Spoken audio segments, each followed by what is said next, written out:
السلام علیکم، welcome to my channel. شروع کرتے ہیں آج کی کہانی۔ وہ اس وقت لاؤنج میں صوفے کے ساتھ ٹیک لگا کر بیٹھی ہوئی تھی۔ اس نے آنکھیں بند کی ہوئی تھیں۔ قریب ہی ٹیشو کا ڈبہ پڑا ہوا تھا۔ رونے کی وجہ سے اس کی نال لال تھی، جبکہ اس کے چہرے پر صدا کی بیزاریت تھی۔ اور پھر اچانک ہی اس کی آنکھوں سے آنسوؤں کا ریلا جاری ہو گیا۔ گزرے ہوئے لمحات ایک بار پھر سے اس کی نظروں کے سامنے گھومنے لگے تھے۔ کیوں ہمیشہ میرے ساتھ ہی ایسا ہوتا ہے؟ ہمیشہ میری ہی فیلڈنگ کیوں سیٹ ہوتی ہے؟ وہ اب واویلا مچا رہی تھی۔ لاؤنج میں داخل ہوتے ہوئے جمال نے جب اس کی حالت دیکھی تو اس کے لیے اپنی مسکراہٹ چھپانا بہت مشکل ہو گیا۔ وہ چھوٹے چھوٹے قدم اٹھاتا ہوا اس کے پاس آیا اور اس کی پشت پر جا کر کھڑا ہو گیا۔ وہ اس کی موجودگی سے مکمل طور پر انجان خود سے ہی سوال جواب کیے جا رہے تھے۔ آخر تم نے کیا کمی تھی مصباح، جو اس نے تمہارے ساتھ یہ سب کچھ کیا؟ یا اللہ، یہ سب کچھ دیکھنے سے پہلے میں مر کیوں نہیں گئی؟ کتنا انتظار کیا تھا میں نے اس لمحے کا، کتنا تڑپی تھی میں، کتنی دعائیں مانگی تھیں، اور جب وہ لمحہ آیا تو اس منحوس مارے گارڈ نے سب کچھ خراب کر دیا۔ صرف اور صرف ایک بار مجھے وہ دکھ جائے، اس کی گردن تو میں اپنے ہاتھوں سے مروڑ کر توڑ کر پھینکوں گی۔ وہ یکدم ہی جذباتی ہو کر اپنی جگہ پر اٹھ بیٹھی۔ لاؤنج میں گانا ابھی بھی چل رہا تھا، مگر اس کی آواز کافی آہستہ تھی، جبکہ مصباح صاحبہ کی آواز بہت اونچی تھی، جو کہ محترم جمال صاحب کو بخوبی سنائی دے رہی تھی۔ وہ جب پلٹی تو ایک دم ہی اس کے وجود کو جھٹکا لگا۔ وہ اپنی جگہ پر اچھل پڑی۔ تم یہاں پر کیا کر رہے ہو؟ میں تمہارا سوگ اور یہ ڈرامہ دیکھنے کے لیے آیا تھا۔ کیا تمہیں یہ سب کچھ ڈرامے بازی لگ رہا ہے؟ میرا دل ٹوٹا ہے، میرا دل چھلنی ہو گیا ہے، ٹکڑے ٹکڑے ہو گئے ہیں اس کے، اور تمہیں لگ رہا ہے کہ میں ڈرامے بازی کر رہی ہوں؟ پرانی فلموں کی ہیروئن کی طرح ایکٹنگ کرتے ہوئے وہ اس وقت جمال کو بہت بری لگ رہی تھی۔ اوور ایکٹنگ کی دکان، یہ سارے ڈرامے بند کرو اور مجھے کھل کر بتاؤ کہ کیا ہوا تھا۔ وہ ایکسائٹیڈ ہو کر اس کے پہلو میں ہی صوفے پر بیٹھ گیا تھا۔ تمہیں چسکے لینے کا بہت شوق ہے تو جاؤ، جا کر اپنے ارحم بھائی سے پوچھو۔ یہ سب کچھ ان کی وجہ سے ہوا ہے، میں ان کو کبھی بھی معاف نہیں کروں گی۔ روز قیامت میں ہر کسی سے حساب لوں گی، تم سب لوگوں کو سبق سکھاؤں گی۔ یہ کہہ کر وہ پاؤں پٹکتی ہوئی اپنے کمرے میں چلی گئی تھی۔ اس نے اٹھ کر سب سے پہلے گانا بند کیا۔ لاؤنج میں اچانک ہی خاموشی پھیل گئی۔ کمرے سے باہر نکلتے ہوئے ارحم کی نظر جب جمال پر پڑی تو وہ اسے مصافحہ کرنے کے لیے اس کے پاس آ گیا۔ کیسے ہو تم؟ بڑے دنوں کے بعد نظر آ رہے ہو، کہاں غائب تھے؟ ارحم نے اس سے نارمل کے انداز میں سوال کیا۔ میں تو بالکل ٹھیک ہوں، آپ بتائیں آپ کیسے ہیں؟ اور شیطان کی پوٹلی کو کیا ہوا ہے؟ کیوں سوگ منا رہی ہے؟ اب کون سی نئی آفت آ گئی ہے؟ ارحم، یہ لوگوں پر بھی ایک دھیمی سی مسکراہٹ پھیل گئی تھی۔ دراصل ان کے محبوب نے ان سے بات کرنے سے صاف انکار کر دیا تھا، بلکہ ان کے محبوب نے تو ان کی طرف ایک نظر اٹھا کر دیکھنا بھی پسند نہیں کیا تھا۔ محترمہ کو اپنی حسن پر بہت غرور تھا۔ محترمہ کو لگ رہا تھا کہ اگر وہ اس کو دیکھیں گے تو ٹھٹک کر رک جائیں گے، اور پھر اس بعد ٹھنڈی ہوائیں چلنا شروع ہو جائیں گی۔ فلموں کی طرح وہ دونوں ایک دوسرے کی آنکھوں میں آنکھیں ڈال کر کھڑے ہو گئے۔ ارحم اس وقت مزاحیہ انداز میں اس کے خیالات کا نقشہ کھینچ رہا تھا۔ یہ سن کر جمال کھلکھلا کر ہنس پڑا۔ دراصل محترمہ صاحبہ کچھ دن پہلے ہی بابر اعظم صاحب سے راستے میں ٹکرا گئے تھے۔ ٹکراؤ اس طرح سے ہوا تھا کہ وہ اپنی گاڑی سے باہر نکلی تھی، جبکہ بابر اعظم صاحب کسی ریسٹورنٹ سے باہر نکل رہے تھے۔ ان کے ساتھ ان کے گارڈز بھی موجود تھے۔ وہ ارحم اور باقی سب کزنوں کے ساتھ ہوٹل میں کھانا کھانے کے لیے گئی تھی۔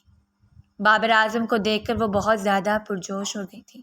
جب وہ اس کی طرف جانے لگی تو گارڈز نے اس کو صاف منع کر دیا، اور بابر اعظم نے بھی اس کی طرف دیکھنا گوارا نہیں کیا تھا۔ اس کے سب کزن اس کو سمجھا کر تھک چکے تھے کہ وہ تمہاری طرح کوئی فارغ بندہ نہیں ہے جو ہر کسی سے ملاقات کر لے گا، اور کیا پتا کہ اس وقت وہ کس قدر جلدی میں ہو۔ مگر وہ کچھ بھی سننے سمجھنے کے لیے تیار نہیں تھی۔ اس نے ایک ہی روگ الاپ اپنے لبوں پر سجایا ہوا تھا کہ میرے محبوب نے مجھے دھوکہ دے دیا، اور اب اس کے باقی سب کزنوں کا ہنس ہنس کر برا حال تھا۔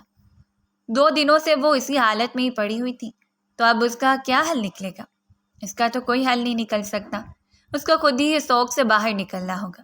ارحم نے کندھے اچکاتے ہوئے کہا تھا۔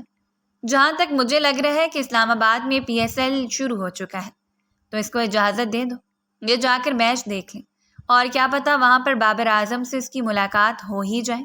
یہ سن کر ارحم کے چہرے کے تاثرات یکدم ہی بگڑ گئے تھے۔ اس کا چہرہ لال اناری ہو گیا تھا، جبکہ اس نے اپنی مٹھی بھی بھینچ لی تھی۔ خبردار جو تم نے اس طرح کا کوئی بھی خیال اس کے دماغ میں ڈالا تو۔ میں پتہ ہے کہ ہمارے خاندان کی عورتیں اس طرح کی جگہوں پر نہیں جاتی ہیں۔ مجھے بتاؤ کہ اس میں مسئلہ ہی کیا ہے؟ جمال اس کے معاملے میں کافی زیادہ اوپن مائنڈڈ تھا۔ وہ ان چیزوں کا برا بھی نہیں بناتا تھا، اور اب جب اس نے اس چھوٹی سی لڑکی کی حالت دیکھی تو اسے اس پر ہنسی کے ساتھ ساتھ ترس بھی آ رہا تھا۔ اور اس کی عمر ہی کیا ہے؟ ابھی وہ 18 سال کی ہے۔ 18 سال کی لڑکی بالغ اور سمجھدار ہوتی ہے۔ اس عمر میں لڑکیوں کو اس طرح کی حرکتیں زیب نہیں دیتی ہیں، اور تمہیں اس کی سائڈ لینے کی ضرورت نہیں ہے۔ جس کام سے یہاں پر آئے ہو اپنا کام مکمل کرو اور یہاں سے چلتے بنو۔ ارحم جو کہ تھوڑی دیر پہلے تک اسے کافی خوشگوار لہجے میں بات کر رہا تھا، اس کا لہجہ یکدم ہی تلخ ہو گیا تھا۔ تمہیں لگتا ہے کہ تم اسے ساری زندگی اپنے تابع بنا کر رکھ سکتے ہو؟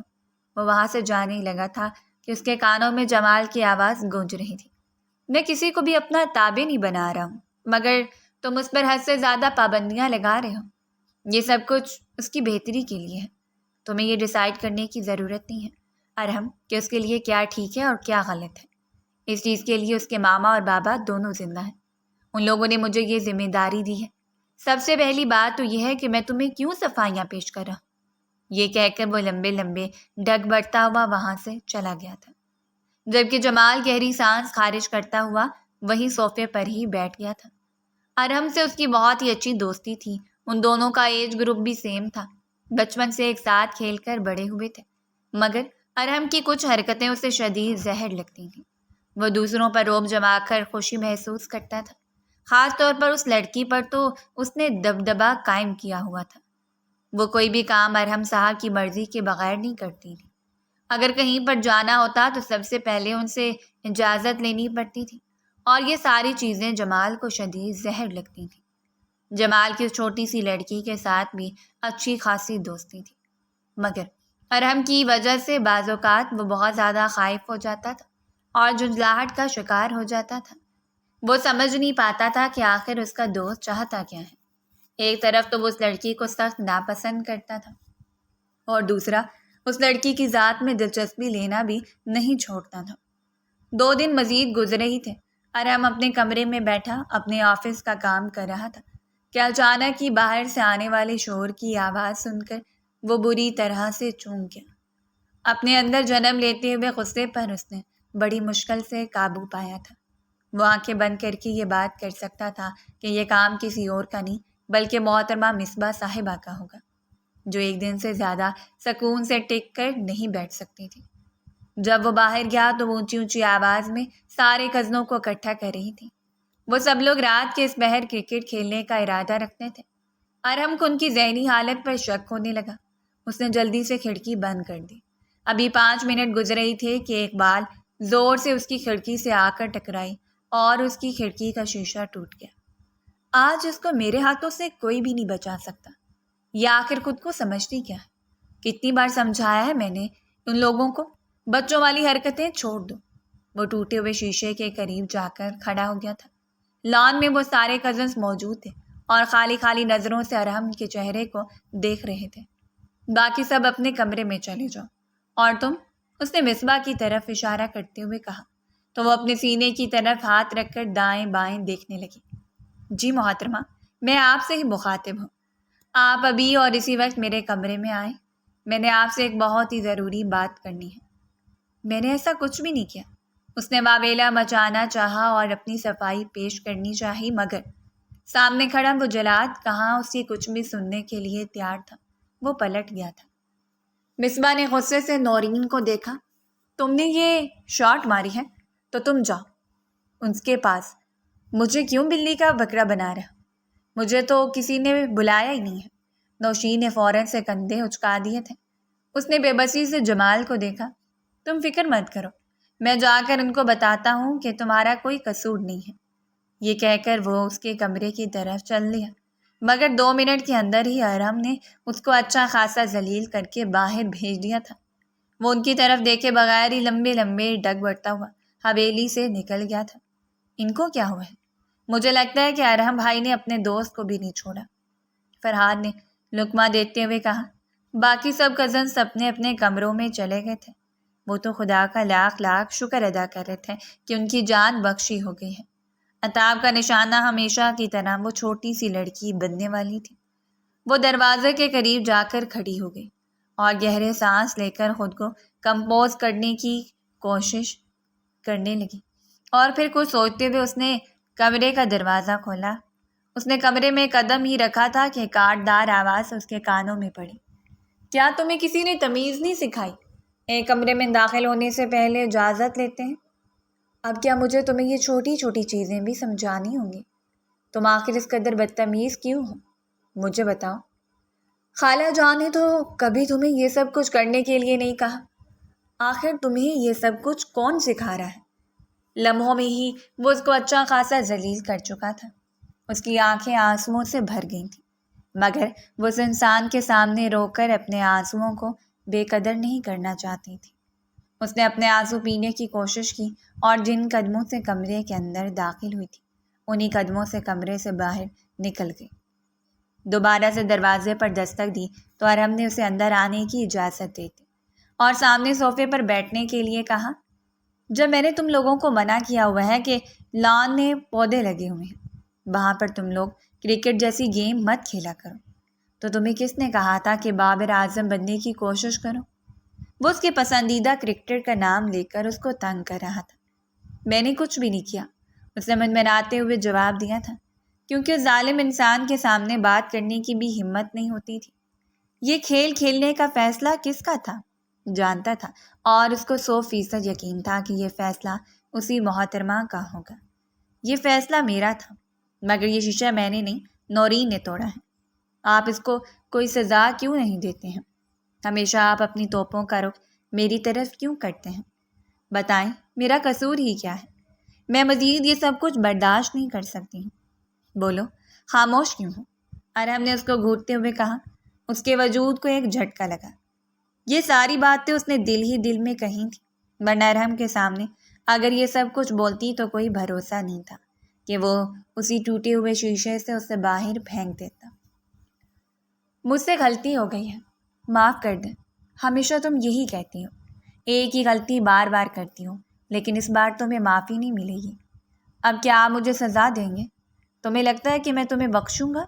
وہ الٹا اس سے سوال پوچھتے ہوئے بولا تو وہ نفی میں سر ہلانے لگی۔ لان میں کل تم جا کر چیک کرو گی کہ ان پودوں کا تمہاری طرف سے بیڑا غرق ہو گیا ہے، اور پھر بازار سے تم وہ پودے لاؤ گی، اور وہ سارے پودے تم نے لان میں لگانے ہیں۔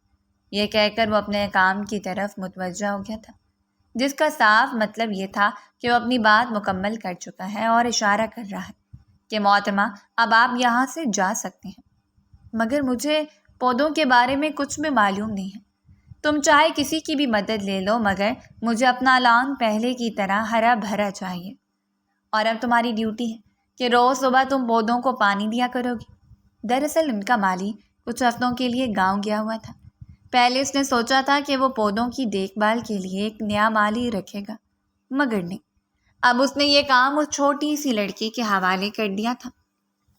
کیا میں آپ کو ایک مالی معلوم ہوتی ہوں؟ اس نے جھجھلاتے ہوئے جواب دیا تھا۔ بحث کا کوئی فائدہ نہیں ہے، کیونکہ میں تمہاری کوئی بھی بات ماننے کے لیے تیار نہیں ہوں۔ چلو اب جاؤ یہاں سے۔ ابھی اس نے دروازے کے ہینڈل پر ہاتھ رکھا تھا کہ دوبارہ سے اپنے نام کی پکار سنائی دی تھی۔ اس کا ہاتھ وہیں پر ہی تھم گیا تھا۔ جماعت کے ساتھ زیادہ فری ہونے کی ضرورت نہیں ہے، اور نہ ہی اس کے ساتھ آگے پیچھے گھومنے کی ضرورت ہے۔ مگر وہ تو میرا بیسٹ فرینڈ ہے۔ اس کی زبان سے بے ساختہ پھسلا، اور ہم نے حیرت سے اپنا لیپ ٹاپ بند کر دیا تھا۔ اس کی آنکھیں غصے کے مارے لال ہو گئی تھیں۔ وہ بیڈ سے نیچے اترا اور چھوٹے چھوٹے قدم اٹھاتا ہوا اس کی طرف بڑھنے لگا۔ وہ پیچھے کی طرف کھسکی، مگر دروازہ ہونے کی وجہ سے وہ وہیں پر رک گئی تھی۔ تم نے کب سے لڑکوں سے دوستی سٹارٹ کر دی ہے؟ آپ جیسا سمجھ رہے ہیں ویسا کچھ بھی نہیں۔ وہ میرا کزن ہے اور میں ان کی بہت عزت کرتی ہوں اور ان کو اپنے بھائیوں جیسا سمجھتی ہوں۔ بھائیوں جیسا سمجھنے میں اور بھائی ہونے میں زمین آسمان کا فرق ہوتا ہے۔ وہ اس کو باور کرواتے ہوئے بولا، اب اگر دوبارہ تم مجھے اس کے ساتھ نظر آئی تو میں تمہاری ٹانگیں توڑ دوں گا۔ چلو اب بھاگو یہاں سے۔ یہ کہہ کر اس نے اس کو وہاں سے جانے کا اشارہ کیا۔ وہ پاؤں پٹکتی ہوئی وہاں سے چلی گئی۔ دل ہی دل میں وہ اس کو کوس رہی تھی۔ سب سے زیادہ غصہ تو اسے خود پر آ رہا تھا، اور اس سے زیادہ غصہ اسے باقی گھر والوں پر آ رہا تھا۔ کوئی بھی ارحم سے سوال جواب نہیں کرتا تھا کہ وہ کیوں اس پر اتنی زیادہ سختی کرتا ہے۔ رات کے وقت جب وہ اپنی امی کے کمرے میں گئی تو اس نے ان کی گود میں سر رکھ دیا۔ ابھی وہ ارحم صاحب کی برائیاں کرنے لگی تھی کہ وہ اس کو ڈانٹنے لگی۔ کیا میں نے تمہیں اس وجہ سے اتنے بڑے کالج میں ایڈمیشن دلایا تھا کہ تم لوفریاں شروع کر دو؟ ان کا لہجہ کافی تلخ تھا۔ اس نے حیرت سے سر اٹھایا اور خالی خالی نظروں سے اپنی ماں کی طرف دیکھنے لگی، جنہوں نے کبھی بھی اس کی ذات میں ذرا آدھا دلچسپی نہیں لی تھی۔ دراصل اس کے بابا ایک بہت بڑے بزنس مین تھے جو اپنے کاروبار میں مصروف رہتے تھے، جبکہ اس کی امی بھی مختلف ایسوسی ایشنز کا حصہ تھیں۔ انہوں نے کبھی بھی اس پر وہ توجہ نہیں دی تھی جس کی وہ حقدار تھی۔ وہ ان کے پیار کو اور ان کی توجہ کو ترس جاتی تھی، اور یہی وجہ تھی کہ ارحم اس پر حد سے زیادہ روب جماتا تھا۔ جو باتیں اسے اس کی ماں کو سمجھانی چاہیے تھیں وہ اسے ارحم سے سمجھنی پڑتی تھیں۔ امی جان، آپ کیا کہہ رہی ہیں؟ کیا تم نے مجھے بے وقوف سمجھا ہوا ہے؟ تمہیں اندازہ بھی ہے کہ تمہاری وجہ سے میں کتنا ذلیل ہوئی ہوں؟ مجھے بتاؤ کہ 2 دن پہلے تم کلاس بنک کر کے کہاں گئی تھی؟ وہ اس کو بازو مضبوطی سے دبوچتے ہوئے اس سے سوال کر رہی تھی۔ وہ جو یہاں پر کسی اور کی برائیاں کرنے کے لیے آئی تھی، خود بری طرح سے پھنس گئی تھی۔ میں اپنی دوستوں کے ساتھ گھومنے کے لیے گئی تھی، اس نے نگاہیں چراتے ہوئے کہا تھا۔ اور کس کی اجازت سے تم گئی تھی؟ میں نے آپ سے پرمیشن لینا چاہی تھی، آپ سے بات کرنا چاہتی تھی، مگر آپ کے پاس میرے لیے وقت ہی نہیں تھا۔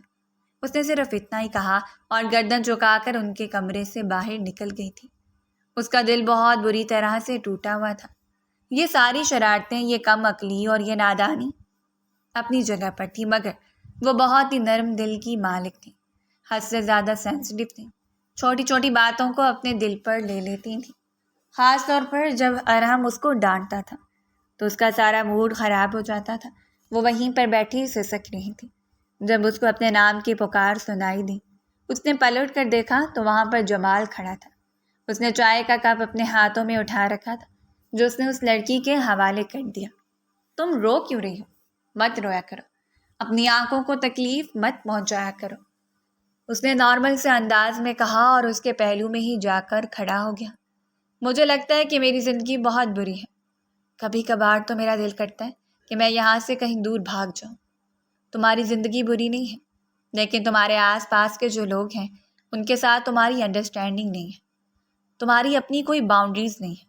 تمہیں اندازہ نہیں ہے کہ تمہیں کس حد تک کسی کو یہ اجازت دینی چاہیے کہ وہ تمہاری زندگی میں مداخلت کرے، اور پھر جب تمہاری زندگی میں کوئی حد سے زیادہ انٹرفیئر کرنے لگتا ہے تو تم ڈسٹرب ہو جاتی ہو، اور تمہیں لگتا ہے کہ سب لوگ تمہارے ساتھ زیادتی کریں ہیں، جبکہ مسئلہ تمہارے اپنے ساتھ ہے۔ میں کیسے باؤنڈریز قائم کروں؟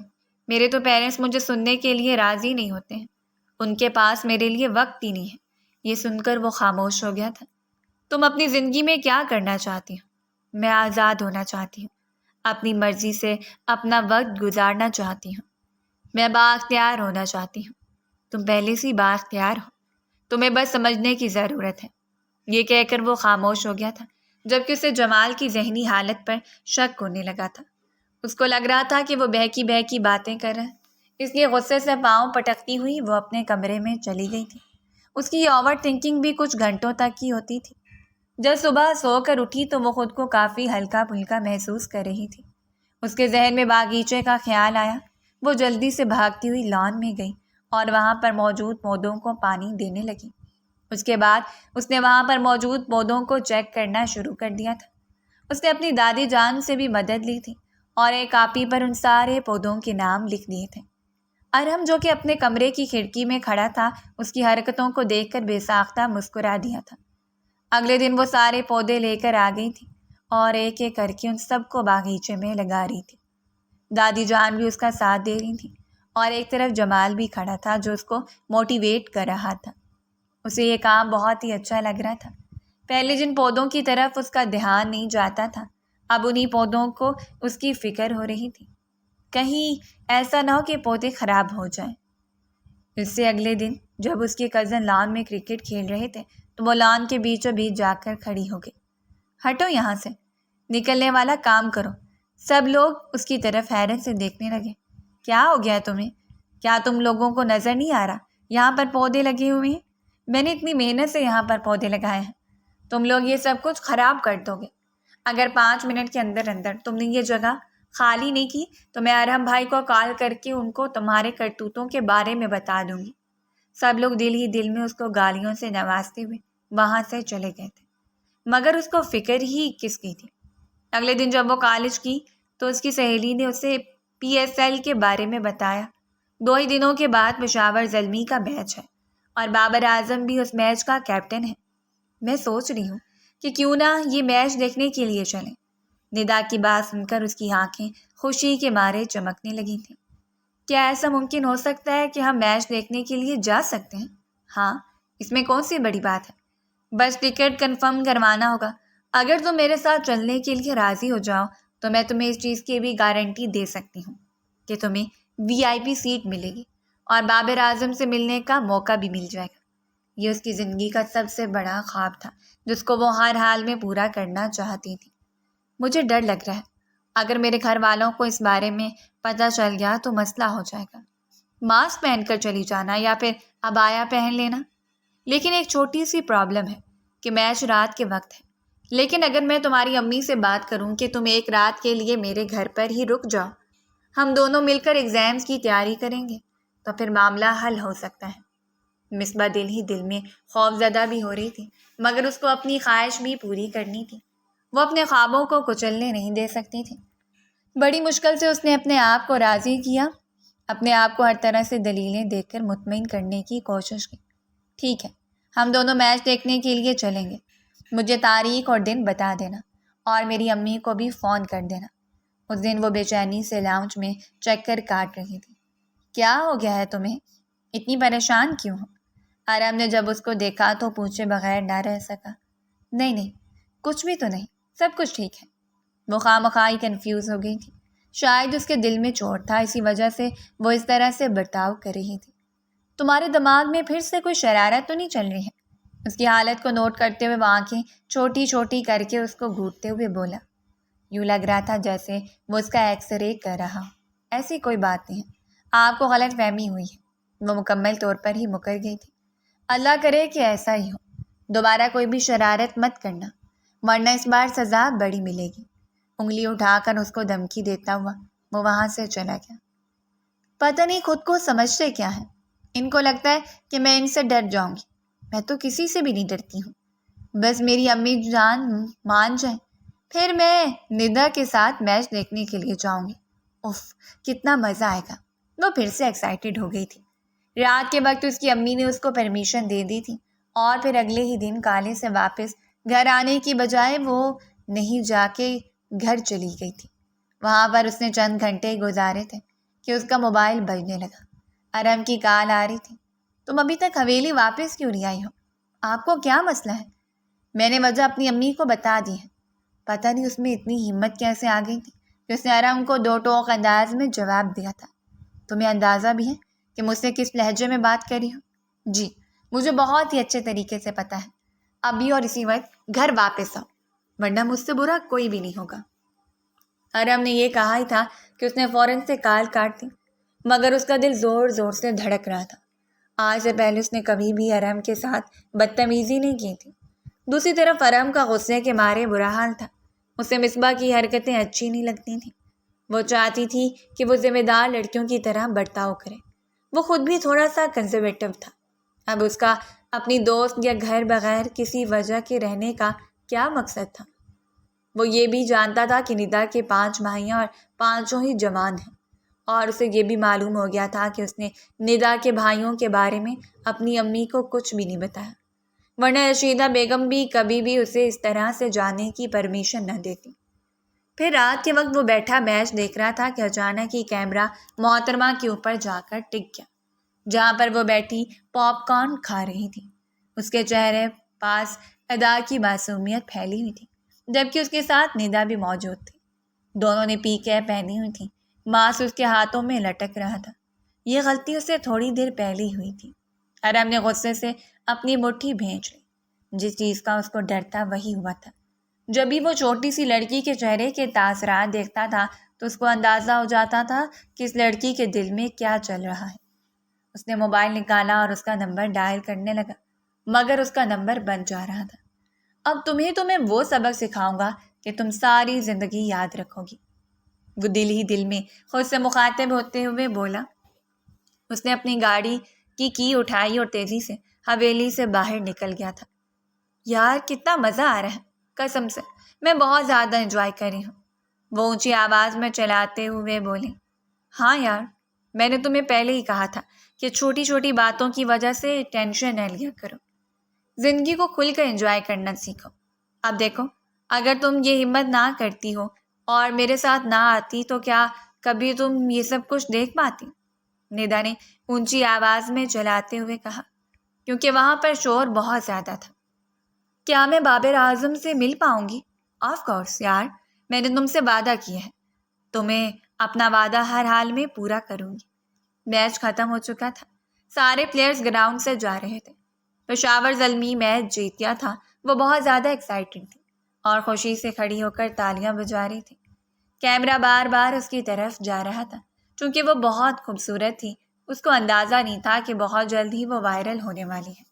جب اس کی نظر بڑے کیمرے پر پڑی تو اس کی سانسیں اٹک گئیں، کیونکہ تب اس کے ذہن میں یہ خیال آیا تھا کہ یہ میچ تو اس کے کزنس بھی دیکھ رہے ہوں گے، اور اگر انہوں نے اسے دیکھ لیا تو۔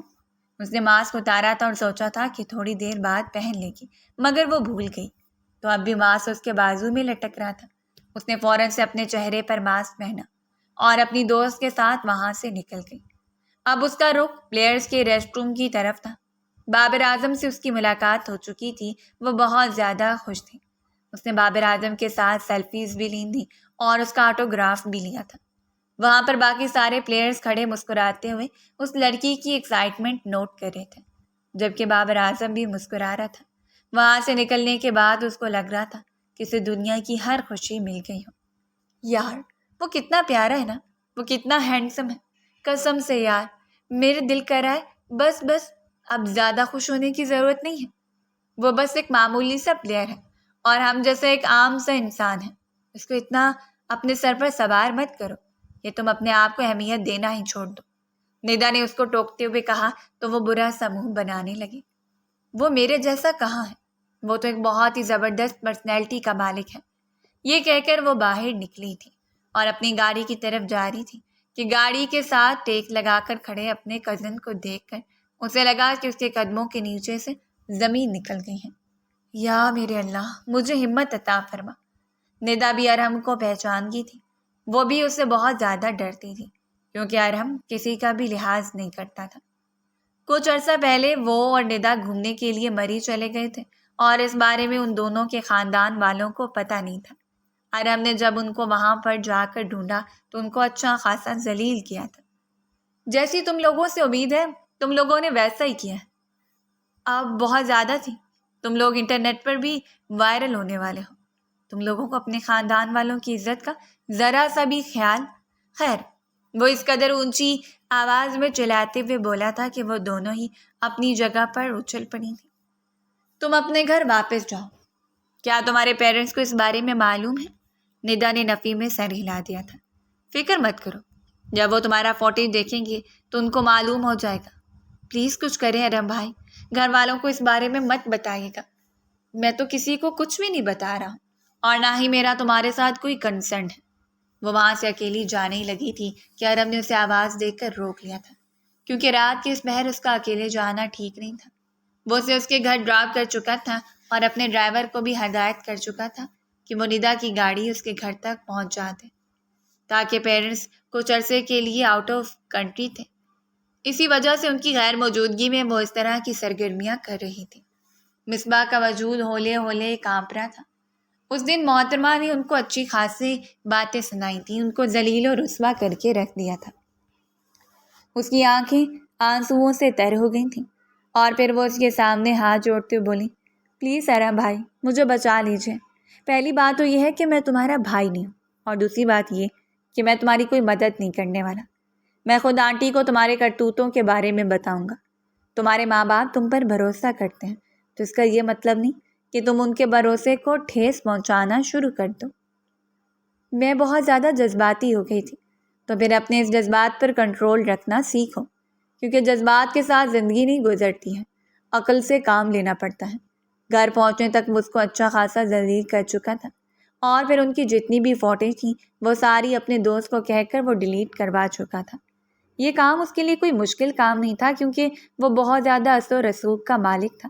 2 دن تک مصباح نے ڈرتے ڈرتے گزارے تھے، کیونکہ اس کو لگ رہا تھا کہ کسی بھی وقت اس کے کزنوں کو پتہ چل جائے گا اور پھر اس کی کلاس شروع ہوگی۔ مگر سب کچھ سکون سے گزر گیا تھا۔ ان دنوں ایک بات وہ شدت سے نوٹ کری تھی کہ گھر کے سارے بڑے ہمیشہ ایک دوسرے کے ساتھ کان جوڑ کر بیٹھے ہوتے تھے۔ جب بھی وہ ان کے پاس جاتی تھی تو وہ خاموش ہو جاتے تھے اور ادھر ادھر ہو جاتے تھے یا پھر کسی کام میں مصروف ہو جاتے تھے۔ وہ سمجھ نہیں پا رہی تھی کہ آخر چل کیا رہا ہے۔ اس نے اپنی گردن کو اکڑا تو اس نے بھی کندھے اچکا دیے اور پھر مسکراتے ہوئے بولی، یہ بھی تو ہو سکتا ہے کہ تمہیں رخصت کرنے کا ارادہ رکھتے ہو۔ توبہ کہہ جاؤ، ابھی میری عمر ہی کیا ہے؟ ابھی تو میں نے ورلڈ ٹور پر جانا ہے۔ ورلڈ ٹور پر جانے کے لیے انسان کے پاس پیسہ ہونا ضروری ہے۔ جیسے تمہاری حرکتیں ہیں، مجھے نہیں لگتا تمہاری امی ابا تمہیں 50 روپے سے زیادہ دیں گے۔ تو ٹھیک ہے، پھر میں اپنے شوہر کے ساتھ چلی جاؤں گی، اور اگر اس کے لیے شادی کرنا ضروری ہے تو مجھے کوئی مسئلہ نہیں ہے، میں شادی بھی کر لوں گی۔ اس نے جیسے اپنی ناک پر سے مکھی اڑائی تھی۔ تو پھر ٹھیک ہے، تمہیں بہت بہت مبارک ہو، کیونکہ تمہارا رشتہ ہو چکا ہے۔ اور تمہیں پتہ ہے کہ تمہارا رشتہ کس کے ساتھ ہوا ہے؟ کس کے ساتھ؟ اس نے پرجوش انداز میں آنکھیں پھیلاتے ہوئے سوال کیا تھا۔ اپنے ارحم بھائی کے ساتھ۔ تم مذاق کر رہی ہو نا میرے ساتھ؟ وہ ہنستے ہوئے بولی تھی۔ کیا تمہیں لگتا ہے کہ میں کبھی تمہارے ساتھ اس طرح کا مذاق کروں گی؟ وہ الٹا اس سے سوال کرنے لگی۔ پلیز بول دو کہ یہ جھوٹ ہے۔ بالکل بھی نہیں، یہ سب کچھ سچ ہے۔ وہ بھاگتی ہوئی اپنی امی کے کمرے میں چلی گئی تھی، کیونکہ وقت آ گیا تھا کہ اب وہ اپنے حق کے لیے آواز اٹھاتی۔ اگر ابھی وہ خاموش ہو جاتی تو پھر سب کچھ اس سے چھن جانا تھا۔ میں اس خڑوس انسان سے شادی نہیں کروں گی۔ اس انسان کو تو پیار سے بات کرنا بھی نہیں آتا ہے۔ وہ تو ذرا سا بھی رومانٹک نہیں ہے۔ میں تو مر جاؤں گی اس انسان کے ساتھ۔ وہ تو حد سے زیادہ غصہ بھی کرتا ہے۔ اماں جان، پلیز ایسا مت کریں۔ وہ واویلا مچا رہی تھی، لیکن جب اس کو یہ پتہ چلا کہ بچپن میں ہی اس کی منگنی ارحم کے ساتھ ہو چکی تھی اور ان کے خاندان میں منگنیاں نہیں ٹوٹا کرتی، تو اس کو لگا تھا کہ قسمت نے اس کے ساتھ ایک بہت بڑا مذاق کر دیا ہے۔ یہ سب سننے سے پہلے میں مر کیوں نہیں گئی؟ اس کا واویلا ابھی بھی اپنے جوبن پر تھا۔ یوں اس کے اعتراضات کو کسی نے بھی مد نظر نہیں رکھا تھا۔ اس کو لگ رہا تھا کہ ارحم اسے اس کے سارے کرتوتوں کا حساب کتاب لے گا۔ اسی وجہ سے ہی وہ اس کے سامنا کرنے سے بھی کترا رہی تھی۔ سب سے بڑا پرینک تو اس کے ساتھ نکاح کے دن ہوا تھا، جب اس کی رخصتی بھی کروا دی گئی۔ وہ جب کمرے کے اندر داخل ہوا تو وہ کھڑکی میں کھڑی تھی۔ وہ ابھی تک ارحم کی موجودگی سے انجان تھی اور کھڑکی سے آسمان پر موجود پورے چاند کو دیکھ رہی تھی، جس کی روشنی ہر طرف پھیلی ہوئی تھی۔ ارحم یہ دیکھ کر نہ چاہتے ہوئے بھی مسکرا دیا تھا۔ وہ جانتا تھا کہ اس کو چاندنی راتیں بہت زیادہ پسند ہیں۔ وہ اس کے پہلو میں جا کر کھڑا ہو گیا۔ جہاں تک مجھے لگا تھا کہ آپ کو اندازہ ہوگا کہ اپنے شوہر کا انتظار بیڈ پر بیٹھ کر روایتی عورتوں کی طرح کرتے ہیں۔ جانی پہچانی آواز سن کر وہ اپنی جگہ پر اچھل پڑی تھی۔ آپ کا بھائی؟ اس نے کانپتی ہوئی آواز میں سوال کیا تھا۔ اس کا خوبصورت چہرہ اس وقت ارحم کے سامنے تھا۔ وہ اپنے دل کو ڈوبتا ہوا محسوس کر رہا تھا۔ رشتہ تبدیل ہو جانے کی وجہ سے اس کے احساسات بھی تبدیل ہو گئے تھے۔ اسی وقت ہی اس کا موبائل بجا۔ وہ دوبارہ سے کمرے سے چلا گیا، جبکہ وہ جلدی سے بیڈ پر جا کر بیٹھ گئی۔ اس نے اپنا گھونگھٹ گرا دیا تھا۔ وہ جانتی تھی کہ یہ بے وقوفی ہے، کیونکہ اب تو وہ اس کو دیکھ چکا ہے۔ چونکہ یہ ارحم صاحب کا حکم تھا، اس لیے اس کو ماننا ہی تھا۔ دادی جان نے سب سے پہلے اسے یہی بات سمجھائی تھی کہ یہ اپنے شوہر کی کسی بھی بات سے انکار مت کرنا، جو وہ کہے وہی کرنا۔ اس نے اس پر واویلا مچایا تھا، مگر پھر دادی جان نے اسے یہ بھی بتایا تھا کہ جو عورتیں اپنے شوہر کے ساتھ بدتمیزی کرتی ہیں یا پھر ہر بات میں ان سے بحث کرتی ہیں، وہ عورتیں ان کی کبھی بھی پسندیدہ نہیں ہوتی ہیں۔ ان عورتوں سے ان کو نفرت ہوتی ہے اور وہ ان کے ساتھ وقت گزارنا بھی پسند نہیں کرتے ہیں۔ تم نے ایسی عورت نہیں بننا ہے، تم نے اپنے شوہر کی پسندیدہ عورت بننا ہے۔ ان ساری باتوں کو ساتھ اس کو رخصت کیا گیا تھا۔ دوبارہ سے وہ جب کمرے میں آیا تو اس کو اسی انداز میں بیٹھا ہوا دیکھ کر اس کے لبوں پر مسکراہٹ پھیل گئی تھی۔ میں نے سنا تھا کہ آپ کو میری شادی نہیں کرنی ہے کیونکہ آپ کو لگتا ہے کہ میں خروس ہوں اور بالکل بھی رومانٹک نہیں ہوں۔ چند ضروری باتوں کے بعد وہ اس کے مطلب کی بات پر آ گیا تھا۔ اس نے پٹ سے اپنا چہرہ اٹھایا اور آنکھیں پھیلا کر بولی، میں نے ایسا کچھ بھی نہیں کہا تھا۔ میں نے خود اپنے ان گنہگار کانوں سے سنا ہے۔ آپ انکار نہیں کر سکتے ہیں۔ وہ بے ساختہ نگاہیں چرانے لگی تھی۔ جس انداز میں وہ اس کو دیکھ رہا تھا وہ اس سے بھی بہت زیادہ خائف ہو رہی تھی۔ آج سے پہلے اس نے ارحم صاحب کا یہ انداز نہیں دیکھا تھا۔ وہ مجھے لگ رہا ہے کہ مجھے پیاس لگ رہی ہے۔ اس نے ٹوٹے پھوٹے لہجے میں اس تک اپنی بات پہنچائی۔ آپ کو پیاس نہیں لگ رہی بلکہ آپ کو شرم آ رہی ہے۔ وہ اس کے بالوں کی لٹ کو اپنی انگلی میں گھماتے ہوئے بولا۔ وہ تیزی سے پیچھے کی طرف کھسکی تھی۔ ارحم کے چہرے پر ناپسندیدگی پھیل گئی تھی۔ آج تو یہ حرکت کی ہے، دوبارہ اس طرح کی حرکت مت کرنا، مجھے یہ پسند نہیں ہے۔ سخت الفاظ میں باور کرواتا ہوا وہ فوراً ہی اپنے پرانے ٹریک پر واپس آ گیا تھا، جس سے مصباح کو بھی خوف محسوس ہوتا تھا۔ چلو چینج کرو اور سو جاؤ، مجھے ایک ضروری کام کے سلسلے میں جانا ہے۔ یہ کہہ کر وہ لمبے لمبے ڈگ بڑھتا ہوا کمرے سے باہر نکل گیا تھا، جبکہ وہ اپنا چہرہ جھکا کے اور آنسو بہانے لگے۔ اگر میں آپ کو پسند نہیں تھی اور آپ کے دل میں میرے لیے جذبات نہیں تھے تو پھر آپ نے کیوں یہ نکاح کیا؟ کیوں میری زندگی بھی برباد کی؟ اس کو لگ رہا تھا کہ ارحم مجھ سے نفرت کرتا ہے، اسی وجہ سے ہی یہ رویہ رکھ رہا ہے۔ مگر میں ابھی کبھی آپ سے محبت کی بھیک نہیں مانگوں گی اور نہ ہی کبھی آپ کی توجہ کی بھیک مانگوں گی۔ اگر آپ کو میری ذات میں کوئی دلچسپی نہیں ہے تو پھر ٹھیک ہے، مجھے بھی آپ کی ذات سے کوئی لگاؤ نہیں ہے۔ اپنے آنسوؤں کو بے دردی سے صاف کرتے ہوئے وہ بھی فریش ہونے کے لیے چلی گئی تھی۔ صبح جب اس کی آنکھ کھلی تو اس نے دیکھا کہ اس کا سر ارحم کے بازو پر موجود تھا۔ نہ جانے وہ کب واپس آیا تھا۔ وہ خاموشی سے اس کے چہرے کو دیکھ رہی تھی، اس کے ایک ایک نقش کو حفظ کر رہی تھی۔ بلا شبہ وہ بہت خوبصورت تھا اور ہینڈسم بھی تھا۔ اس کی مونچھیں مصباح کو بہت پسند تھی۔ یہ بات بھی اس نے صرف اور صرف اپنے آپ تک محدود رکھی ہوئی تھی۔ اپنے کزن سے بھی کبھی اس نے اس بارے میں ذکر نہیں کیا تھا۔ بیگم صاحبہ کیا نظر لگانے کا ارادہ ہے؟ وہ اپنے چہرے پر اس کی نظروں کی تپش محسوس کر رہا تھا۔ مصباح کو جب یہ پتہ چلا کہ وہ جاگ رہا ہے تو وہ بری طرح سے خائف ہو گئی۔ وہاں سے اٹھ کر بھاگ نہیں لگی تھی کہ ارحم نے اس کو دوبارہ سے اپنی طرف کھینچ لیا تھا اور پھر بعد میں وہ اس کی مرضی کے مطابق وہاں سے اٹھی تھی۔ اس کی سانسیں ابھی بھی بری طرح سے منتشر تھیں۔ اس کی شادی تو ہو چکی تھی مگر اس کی نادانیاں ابھی بھی ختم نہیں ہوئی تھیں۔ وہ ابھی بھی پہلے کی طرح ہی بے وقوفیاں کرتی تھی، پہلے کی طرح الٹے کام کرتی تھی۔ اس کی شرارتیں تھیں کہ کم ہونے کا نام نہیں لے رہی تھیں۔ ارحم ان دنوں ایک بزنس میٹنگ کے سلسلے میں شہر سے باہر موجود تھا۔ جس دن وہ حویلی واپس آیا اس دن بھی اس نے ارحم کے ساتھ شرارت کی تھی۔ اب اس کے صبر کا پیمانہ لبریز ہو گیا تھا۔ سب لوگوں کے سامنے ارحم نے اس کو ڈانٹا تھا اور وہ بے وقوف لڑکی اس سے ناراض ہو کر حویلی سے ہی باہر نکل گئی تھی۔ اسے سب لوگوں پر غصہ آ رہا تھا۔ اسے اپنے اماں ابا بھی غلط لگ رہے تھے۔ وہ نہیں جانتی تھی کہ باہر آ کر اس نے اپنی زندگی کی کتنی بڑی خطا کی ہے۔ دراصل وہ اس قدر جذباتی ہو گئی تھی کہ حویلی سے بہت دور نکل آئی تھی۔ وہاں پر کچھ آوارہ لڑکے بھی موجود تھے۔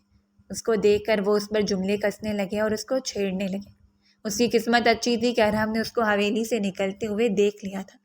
ان لوگوں کو وہاں سے بھگانے کے بعد وہ اس کے پاس گیا تو وہ اس کے گلے لگ کر پھوٹ پھوٹ کر رونے لگی۔